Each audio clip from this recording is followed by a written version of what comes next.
Hey everybody, it's Rob of the Rob Finds Treasure, and we're kind of doing a little fun thing today. I don't bank with Chase Bank, and they have a policy that says as long as your transaction is $100 or less, you don't need an account. So I'm always getting boxes of nickels and boxes of pennies and $1 bills and $5 bills. Up to $100 is all I can get. So I decided to have a little fun today. I've grabbed myself a empty quarters box and an empty dime box. Actually, I got 2 dime boxes in case I feel real risky. But I'm going to hit up, I literally have 12 Chase Banks within 15 minutes of my house. So I'm going to go to all 12 Chase Banks and get $100 in change. Sometimes I'll get 5 rolls of quarters and 10 rolls of dimes. Sometimes I might just ask for $100 in quarters, 10 rolls of quarters. My point is, my goal is to fill up with just loose rolls, customer wrapped or machine wrapped, doesn't matter. I'm going to fill up at least 1 box of quarters and 1 box of dimes, maybe 2 boxes of dimes. No nickels and pennies today. I don't want to get overly complicated. Maybe if I have great success, I'll just start asking for some of that as well. But let me flip the camera around and let me show you the boxes I'm going to be filling up, and then we'll give you an update after every stop. All right, guys, here's a couple of the boxes that I'm going to be filling up today. Here's an example of an empty one. And so we're just going to pop into every single one of these Chase Banks, get $100 in dimes and quarters. I'm outside of a Chase Bank right now, so I'm going to walk in there and get $100 in change. All right, guys, first bank is a success. I was able to pull out 10 rolls of dimes for 50 bucks. We got 4 customer wrapped. And then I also got 5 rolls of quarters for 50 bucks, and we're on the board. Let's go hit at the next bank. All right, guys, another Chase Bank down, and we end up with 7 rolls of quarters and 6 rolls of dimes for another 100 bucks. We'll get them in the boxes and show you what they look like. So now we have 12 rolls of quarters. We're getting there.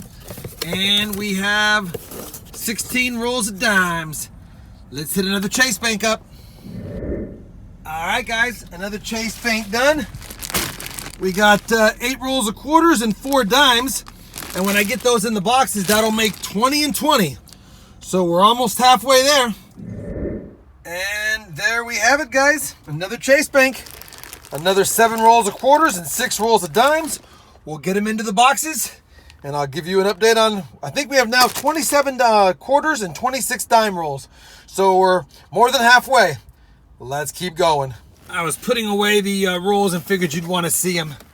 26 rolls of dimes, all different ones, customer and machined. 27 rolls of quarters, customer and machined. And yeah, so that's looking pretty fun. You know what, guys? I'm not gonna lie. This is kind of fun doing it this way because you never know what you're gonna get. And I've still got about 5 more chases I get hit up. So 4 chases down, 5 more to go. Maybe 4 if we get lucky. All right, guys, another Chase Bank down. This time we got 6 rolls of quarters and 8 rolls of dimes. Kind of mixing it up. So that makes, what is that, 33 quarters and 34 dimes now? We're almost there. All right, guys, another Chase Bank hit up. This time we got 7 rolls of quarters and 6 rolls of dimes. They all were machine wrapped. So that puts us now at 40 and 40. So I need 10 and 10. I've got a bank that I know I'm going to hit up on the way to pick up my $50. And then across from my $50 bank's another Chase. So I'll be able to fill this up in no time. All right, guys, another Chase Bank down. Another bag of rolls here. We got 7 quarters and 6 dimes. So now we officially have 47 rolls of quarters and 46 rolls of dimes. I just got to hit one more bank up. I was going to make it 50 and 50, but you know what? I'm going to go ahead and get the extra rolls, and we'll have a few extra rolls per box. So pretty cool. And I got to go pick up my halves right now. Super excited. All right, guys, final Chase Bank visited. We got 7 rolls of quarters and 6 rolls of dimes. So the final tally on the boxes, we ended up with 53 rolls of dimes and 54 rolls of quarters. So we did good. Hit up several Chase Banks.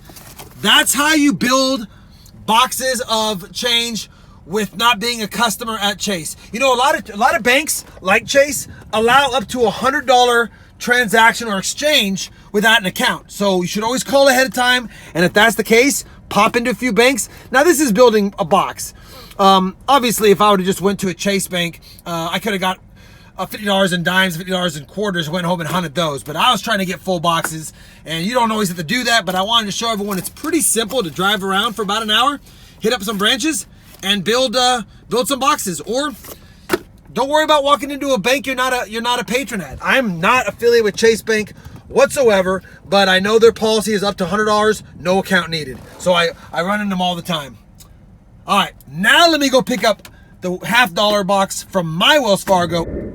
All right, everyone, we're done with our bank errands. We've got our box of halves. It is the Harrisburg, PA coin rolls, which I'm not that happy with, and it is the whole box, which I'm not that happy with either. But you never know. Could get real lucky in there.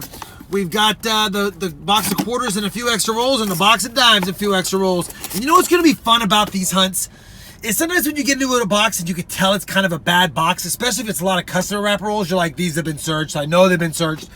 At least every 7 or 8 rolls from each of the denominations, I'm getting into a different bank, because I never picked up more than between 6 and 8 rolls of any number of rolls from any bank. So every 6 to 8 rolls, I'll be into something different. That'll make it kind of a fun hunt. You never know what you're going to get. Now let me get home and hunt some rolls. All right, guys. These are the dimes that I built from those different banks. I thought I had 53 or 54, but apparently I only have 52. But let me tell you something. Something's weird. These dimes right here are machine wrapped. And it appears as though we've got a couple of rolls that are pretty big. And they're hand wrapped.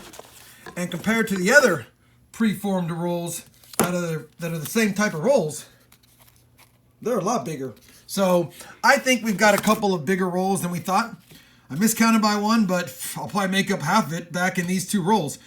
They're really loosely packed because whoever wrapped them didn't know what they were doing, for sure. They just stuck a bunch of dimes in there and thought when it got to the top that they could fold it over. So they probably didn't even count them. I'm guessing there's 5 extra dimes or so in each of these rolls. I figured I'd have a little fun deal here and just go ahead and open up these 2 rolls right now. I'm going to save this box for a dime hunt. Hopefully there's something in it. And I'll be doing the same thing on the quarters. So before I get these dime rolls opened up, let me get these quarters in there, and we'll take the extra rolls out and open those as well. But since they're not right rolled, I'm thinking someone wasn't a coin collector. I'm thinking these weren't searched, because obviously you wouldn't put extra dimes in if you were a coin searcher. So could be some lucky dimes in there. All right, guys, we've got the quarters in here. I haven't checked for any unders except for what you can see here. I don't see anything. We got the 50 rolls in here. These are the 50 rolls I'm going to leave for the box. These are the ones that I chose to pull out. Again, we had 2 tall ones. Looks like there's some extra quarters in those as well. If I would have known which bank had these rolls, these tall ones put at, I should have paid attention in the bags. Either way, though, I also chose these 2 because they're different than all those as well. Just as far as the wrapper is concerned. Doesn't mean that anything's in there, of course. But these are the 4 extra rolls I have for making the box. Those are the 2 extra dime rolls. I'm assuming that's from the same customer. So I'm going to open up, in this hunt, I'm going to open up these 6 rolls, and we'll end the video here. And this will be a quarter search for another video. And then, of course, I got my box of halves. All right, everyone, let me go crack it into these rolls first. We'll start with the 2 least likely to contain anything rolls. Then we'll move on to the other quarters. Then move on to the dimes. As expected, guys, 40 quarters in each of these. Nothing worth looking at or saving. No Wisconsins to even look at. No Minnesotas to look at. And really no old quarters before 1970. So definitely nothing there. Let's move on to these quarters here. All right, guys, no good finds, excuse me, in the other 2 rolls of quarters that were tall, but they both had 3 extra quarters in them. So we made $1.50 on the quarter search for just those 4 rolls, or really just those 2 rolls. Now we're gonna move on to the dimes, and you know we're gonna have extra dimes in these too. They're too tall. So maybe I've got 3 to 5 extra dimes as well. That'd be kind of cool to have a couple of dollars made on a few rolls. Let me look through these, see if there's any silver or anything worth keeping.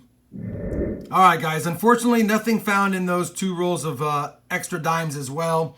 And we did have 4 extra dimes though in each roll. So we made 80 cents in those 2 rolls of dimes and $1.50 in those 2 rolls of quarters, and then nothing in those as well. So nice little mini hunt. We'll take $2.30 profit from that.